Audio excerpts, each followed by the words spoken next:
예, 방금 소개받은 대전대학교 학생교육입니다. 그러니까 조선시대 같은 경우는 가장 큰 사망 위험 중에 하나가 공깃밥 이만큼 먹잖아요. 있을 때 많이 먹었다고 측들이 캐먹고 냉이 캐먹고.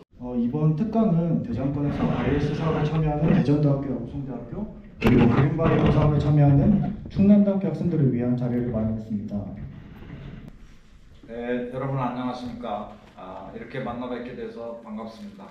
저는 조금 전에 소개받은 대전대학교 바이오헬스 혁신융합대학 사업단장을 맡고 있는 안효찬 교수입니다.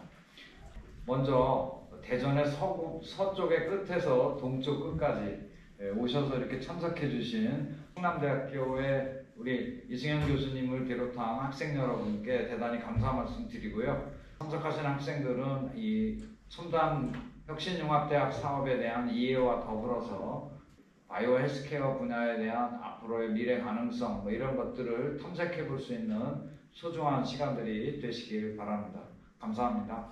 첫 번째 순서로는 대전대학교 바이오헬스 혁신융합대학 사업단 박승길 교수님께서 쉽게 이해하는 바이오헬스라는 주제로 바이오헬스에 대해 쉽게 설명해 주실 겁니다. 예, 방금 소개받은 대전대학교 박승규입니다.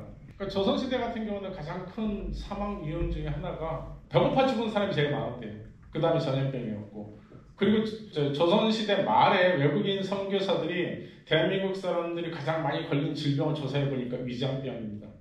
공깃밥 이만큼 먹잖아요. 하루에 2끼든 3끼든 간에. 있을 때 많이 먹었거든. 폭식했거든. 측들이 캐먹고 냉이 캐먹고 쌀이 없으니까, 보리도 없으니까 있을 때 왕창 많이 먹거든. 그러니까 가장 흔하고 가장 많이 걸려있는 질병이 위장병이었고, 가장 사람이 많이 죽은 게 전쟁이나 전염병보다는 기아, 배고파서 죽었던 사람. 실질적으로 이제 현종 때 같은 경우는 인육을 먹었다는 게 조선왕조 기록이 있어요. 그 대기근 때는 우리 조선 시대에도 사람의 인육을 먹을 정도로.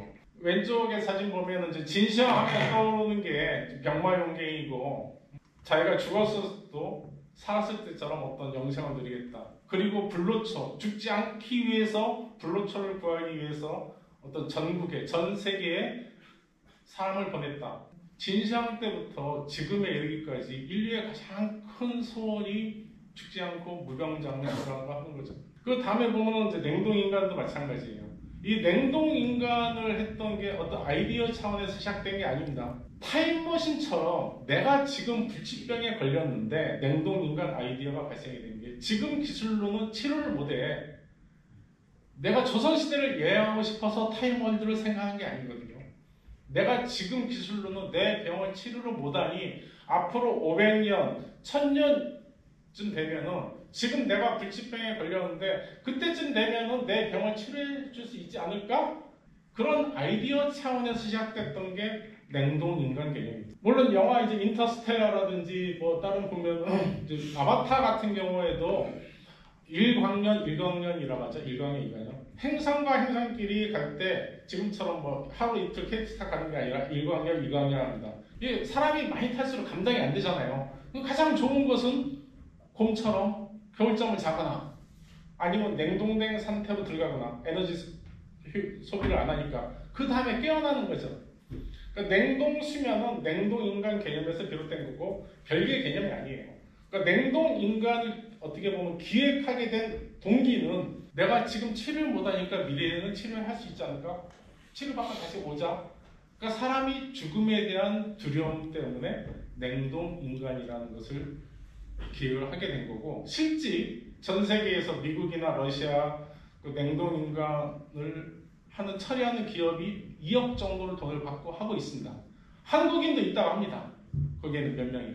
근데 제가 2억이 있다 하더라도, 아니면 여러분들이 2억이 있다 하더라도 그건 좀 냉동인간을 택할지 안 택할지는 좀 생각해봐야 될 문제죠. 오래 사는 게 중요한 게 아니라 하루를 살더라도 그 시간을 아깝게 또 하루를 소중하게 하는 게 더 중요한 게 아닌가. 정리하면은 이제 모든 이 바이오헬스 기술이 인간의 건강을 증진하거나 어떤 생명을 연장하는 그런 욕구에서 비롯됐지만, 건강을 증진하고 좀 편하게 살고 앓지 않고 병원에 안 가고 거기에 대해서 싫어하는 사람 없죠. 다 긍정적인 거기는 찬성표를 던지겠지. 그렇지만은 수명이 무한히 늘어난다. 우리의 수명이. 그거는 조금 생각해볼 이슈가 아닌가 그렇게 생각합니다. 뭐 여기 답이 있는 게 아니라 여러분들이 어떤 마지막 질문으로 던지고 제 말씀 마치겠습니다. 감사합니다.